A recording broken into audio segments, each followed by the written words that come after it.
Hello everybody! What's up?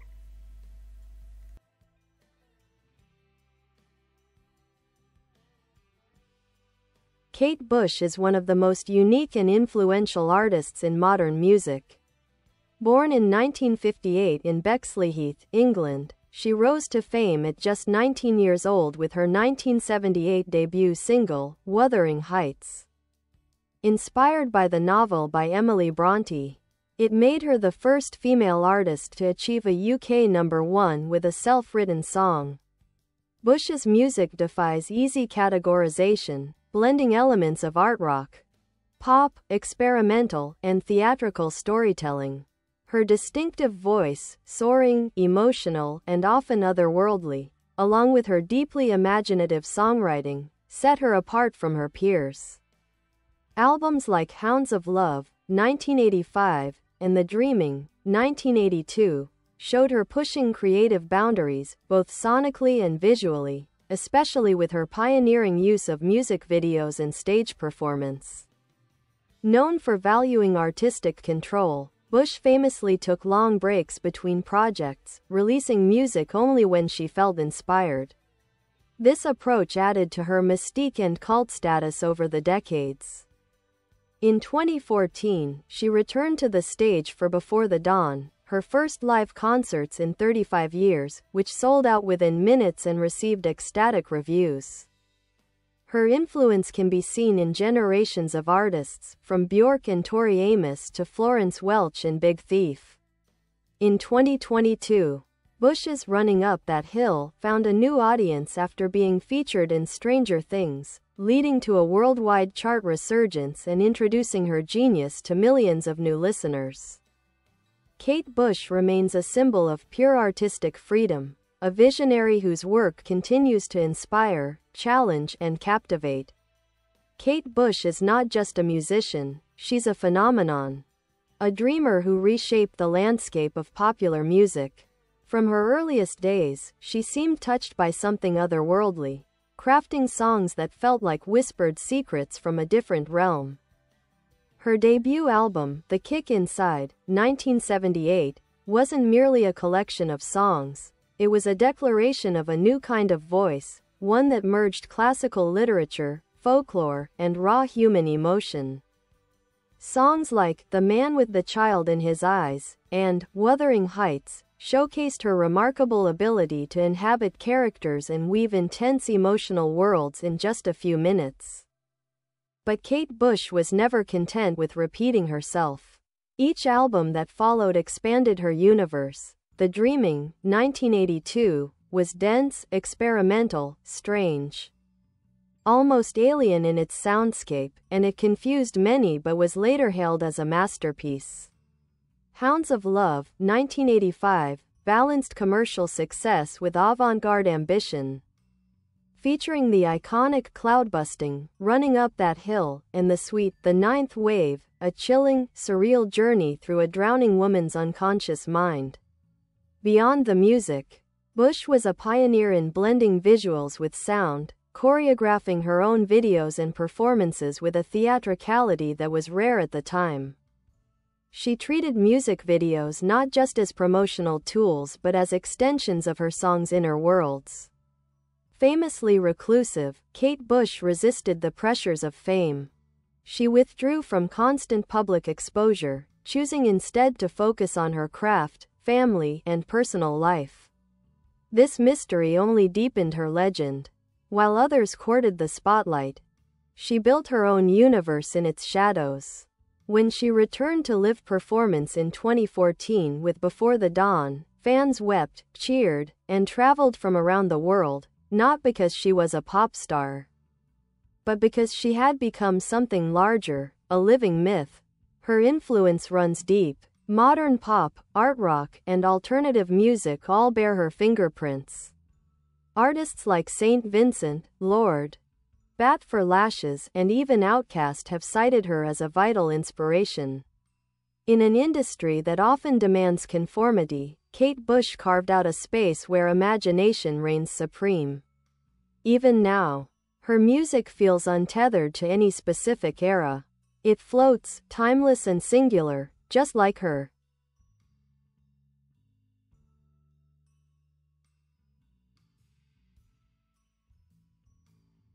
At the heart of Kate Bush's magic is a fearless commitment to storytelling. Where many artists write from personal experience, Bush often chooses to embody characters far from her own life. A soldier at war, army dreamers, a woman making a deal with God, running up that hill, a ghost lover, Wuthering Heights, a yeti, wild man. Or even a bank robber's accomplice, there goes a tenor. She becomes them, blurring the line between singer, actor, and poet. She was discovered at 16 by David Gilmour of Pink Floyd, who recognized her raw talent and helped her secure a record deal. Yet even from the beginning, Kate insisted on controlling her sound, her image, her career. At a time when the music industry was heavily male-dominated, her autonomy was revolutionary. Bush also pushed the technical side of music forward. She was an early adopter of the Fairlight CMI, one of the first digital sampling synthesizers, which helped create the eerie, cinematic textures of the Dreaming and Hounds of Love. She treated the studio like an instrument, layering sounds, voices, and rhythms in ways that felt almost painterly. Each of her albums is a distinct world. The Kick Inside, 1978, youthful but remarkably sophisticated. Themes of love, death, and female agency already pulse through every track. Lionheart, 1978, more theatrical and lush, written and released less than a year after her debut. Never Forever, 1980, marked her real coming of age as a producer and creative force, includes Babushka, a sharp, playful tale of disguise and betrayal. The Dreaming, 1982, wild, dark, experimental, she called it her Mad album. Initially misunderstood, now seen as a visionary work ahead of its time. Hounds of Love, 1985, her masterpiece for many. A perfect marriage of pop and art, containing Side A, Hounds of Love, full of accessible hits, and Side B, The Ninth Wave, a haunting conceptual suite. The Sensual World, 1989, and The Red Shoes, 1993, richer, more emotional, weaving Irish influences, spirituality, and grief. Ariel, 2005, after 12 years away. She returned with a double album exploring family, life, and the beauty of everyday moments. 50 Words for Snow, 2011, a sparse, icy meditation on winter, loss, and the mysteries hidden in silence. Bush's relationship with time has always been unusual. She vanishes for years, only to return with works that feel outside of any cultural trend, immune to the fleeting nature of pop. She is an artist who works on instinct, not schedules. Her voice has changed too, from the piercing, operatic soprano of her early work to the smoky, textured lower tones of her later albums. Yet the spirit behind it, wild, curious, deeply human, remains untouched. In 2022, when Running Up That Hill exploded again due to Stranger Things, it wasn't just nostalgia. A whole new generation felt the urgency, the ache, the desperate hope buried in the song. Kate's music endures because it speaks to longing, for love, for understanding, for connection across the barriers life builds. Kate Bush didn't just open doors for future female musicians, she blew a hole through the wall. She showed that an artist could be deeply feminine, deeply strange, uncompromising, and still succeed, not by bending to the world, but by bending the world to her. She remains an enigma, and that, perhaps, is her greatest legacy. The reminder that mystery, imagination, and wonder still have a place in art.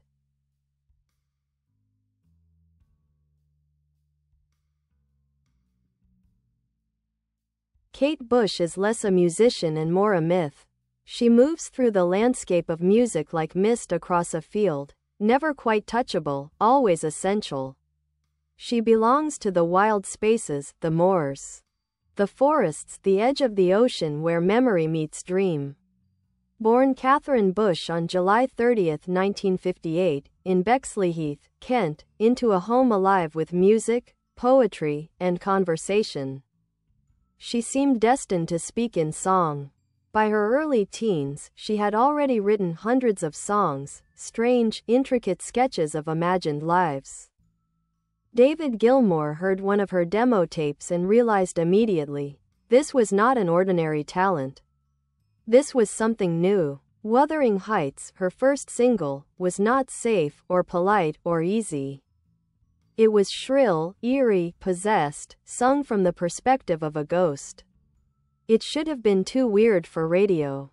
Instead, it stormed to number 1. A teenage girl, in full control of her art, set the British charts ablaze.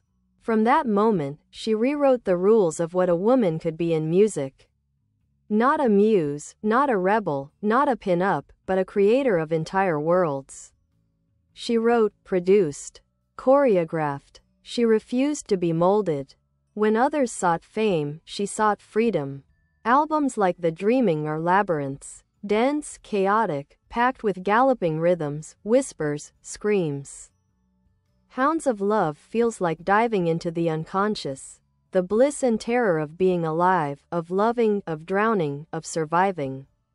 Later works like Ariel and 50 Words for Snow Slow Down, becoming meditations on time, motherhood, grief, and the wholly ordinary.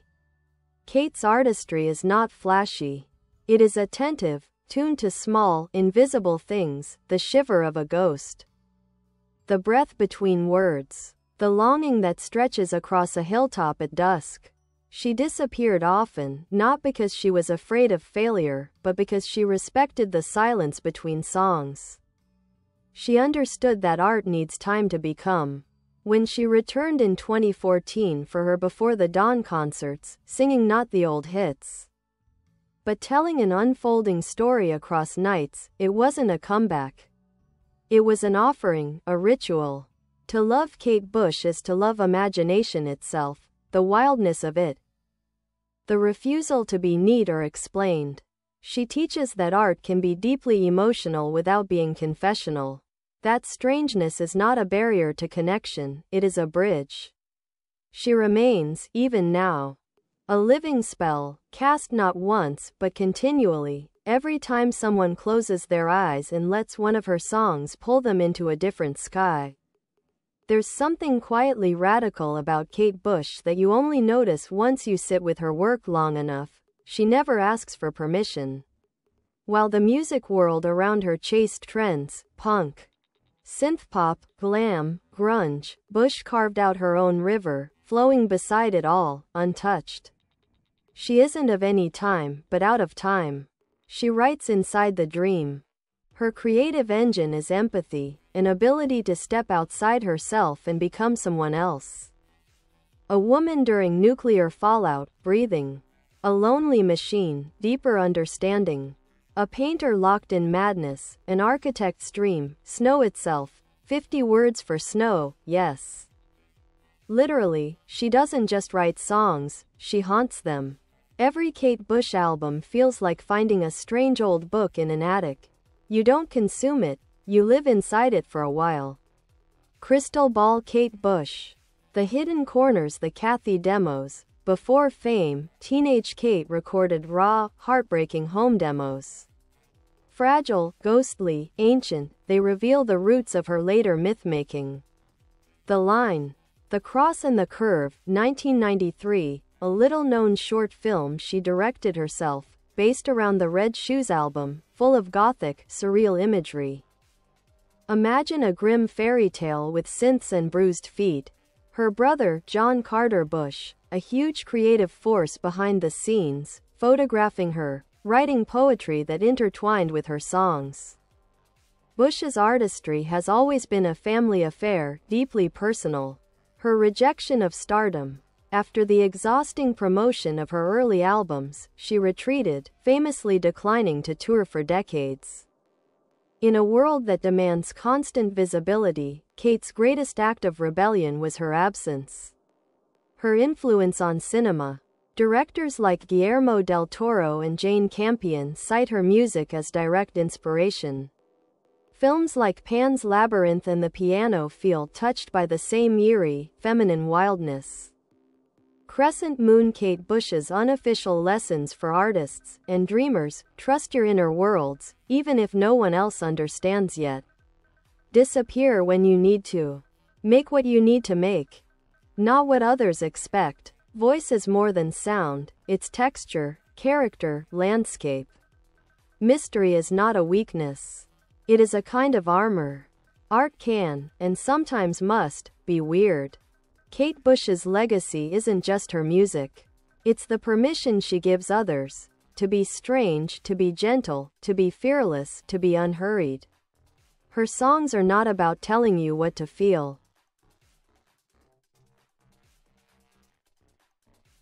They are about inviting you to remember the parts of yourself you thought you had to bury: the dreaming child, the animal soul, the voice howling across the fields at night, the heartbeat underneath the surface of the world.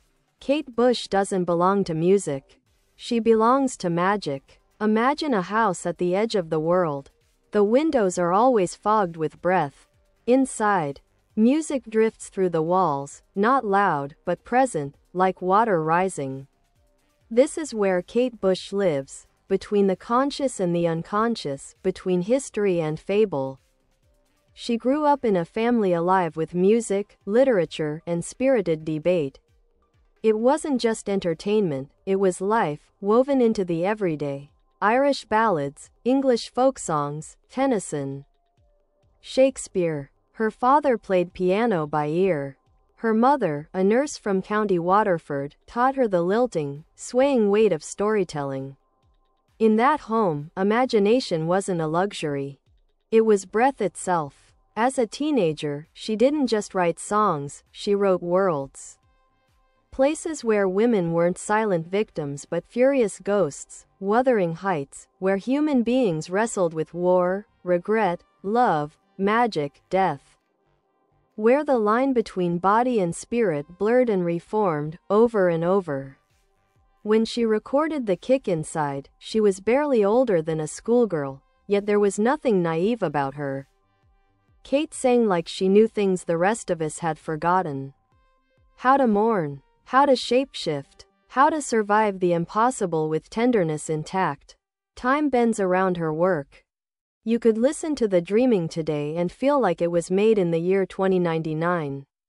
You could hear Hounds of Love and realize it's a prophecy about loneliness, survival, and the fragility of connection in an indifferent world.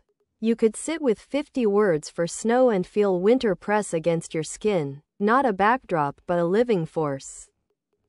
Bush isn't interested in easy, catchy truths. She is after something much harder, the emotional bone beneath the flesh. The fear behind the joy. The hope tangled in the sorrow.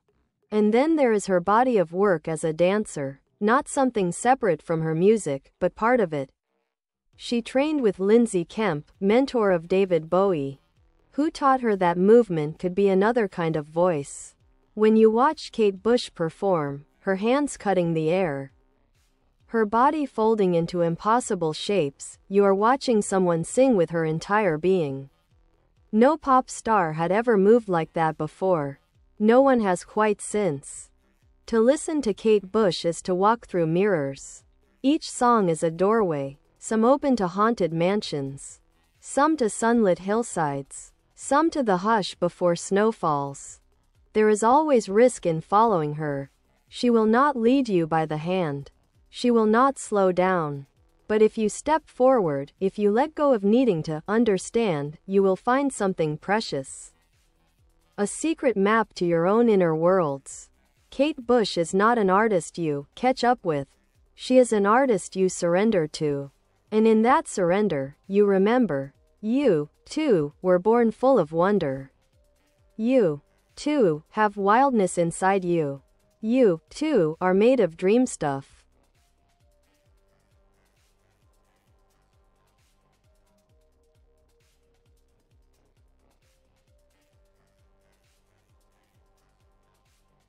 The Secret Traveler's Guide to the Worlds of Kate Bush. Home 1. The Kick Inside, the house of first light. You find yourself in a strange golden house at dawn. The floors hum with ancient songs.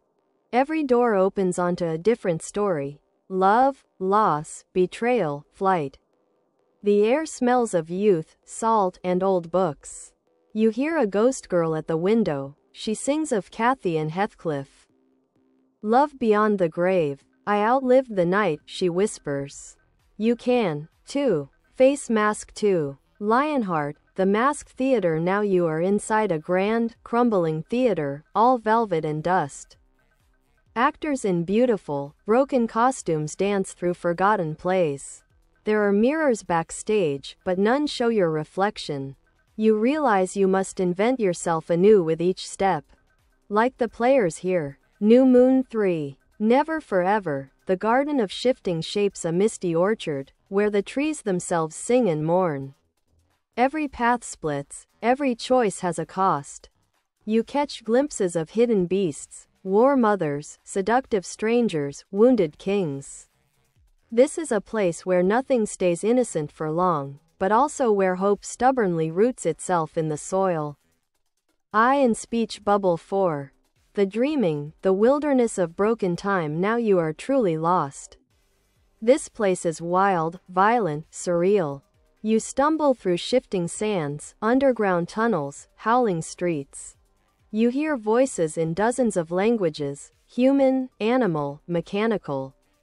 Here, Bush lets loose her full, raw power, and only those brave enough to embrace the chaos find the map hidden under the dust. Wolf 5. Hounds of Love, the Twin Kingdoms. First, the Kingdom of Joy. Green fields, the thunder of running dogs, the electricity of falling in love. Then, cross the river at dusk into the Kingdom of Fear. A black ocean, a woman drowning, hallucinating, bargaining with death itself. The ninth wave waits for you in the dark. If you survive it, you will know your own soul more deeply than before. Rose 6. The sensual world, the garden of touch, soft moss underfoot. The scent of roses, honey, ink, flesh.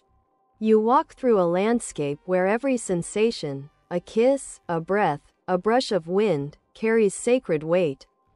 You are invited to feel everything, history, mythology, and your own trembling skin. Ballet Shoes 7. The Red Shoes, the ballroom of grief. The music is wild and desperate. You dance faster and faster and cannot stop. This world is colored by loss, of love, of friends, of certainty. And yet, there's still beauty here. The beauty of surviving even when your shoes are worn through and your heart is cracked. Butterfly 8. Ariel, the island of everyday miracles. Daylight shimmers on the water. You hear a blackbird sing. You watch your child draw pictures in the sand. Time slows down here, enough for you to notice the sacred in the smallest things. This world is less stormy, but no less magical. Snowflake 9. 50 words for snow, the silent empire. It is always winter here. The snow falls in slow, deliberate drifts. Every footprint you leave will vanish. You meet snow creatures, ancient lovers, the ghost of a boy lost under the ice. This is not a coldness of death, but of mystery, of infinite depth. Whisper the names of snow, and listen for your own among them. Face Mask 10. Before the dawn, the return to the house. You find yourself back at the house where you began, but now you are different. The rooms have changed. Or maybe you have. You understand now. It was never about reaching the end. It was about walking through the dream, learning to carry its strange beauty back into the waking world. And so you do. Crescent Moon, be kind to your sleeping heart. Wake it gently. Kate Bush. The Book of Spells, 12 essential Kate Bush songs, each song carries a hidden lesson. Candle 1. Wuthering Heights, 1978, Spell. Speak your wild longing aloud. Let it haunt the hills. You are not too much. You are the storm in someone's blood. Full Moon 2. The Man with the Child in His Eyes, 1978, Spell. Trust that tenderness is a kind of strength.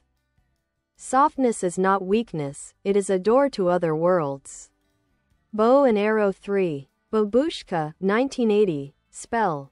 Beware the masks you wear, sometimes they become real. In playing at games, we sometimes destroy the things we love most. Shedding Tree 4. Army Dreamers, 1980, spell. Grieve the quiet tragedies that others overlook. There is honor in weeping for the unnoticed fallen. Horse 5. Sat in Your Lap, 1981, spell. The search for knowledge will make you mad, and that's okay. Only those willing to be fools find real wisdom. Canoe 6. The Dreaming, 1982, spell. Listen for the voices under the noise. The land remembers everything, the blood, the songs, the cries. Wolf 7. Running Up That Hill, A Deal with God, 1985, spell. Love is the bravest and most terrifying magic. To truly love, you must be willing to swap places with another, to hurt, to hope. Wave 8. The Ninth Wave, 1985, part of Hounds of Love, spell. If you let the sea drown you, it will also carry you home. Surrender to fear, let it pass through you. What remains will be stronger. Rose 9. This Woman's Work, 1989, spell. Carry the weight of what you left unsaid, but don't let it bury you. Some regrets must be sung, not silenced. Bird 10. A Coral Room, 2005, spell. Grief is an underwater city. You can visit it, but you must swim back. Memory drifts. Hold it gently, not tightly. Snowflake 11. Snowflake, 2011, spell. Every soul falls to earth alone, and yet, not unloved. You are a message from the sky. Remember. Face Mask 12. Among Angels, 2011, spell. You are never truly alone, even when you feel you are. There are quiet guardians, seen and unseen, who stand at your side. Herb, just being alive, it can really hurt. And yet, it's magical. Kate Bush. If you followed this trail, you wouldn't just know about Kate Bush. You would have walked beside her. You would have learned to listen. Bye bye. Thanks for watching.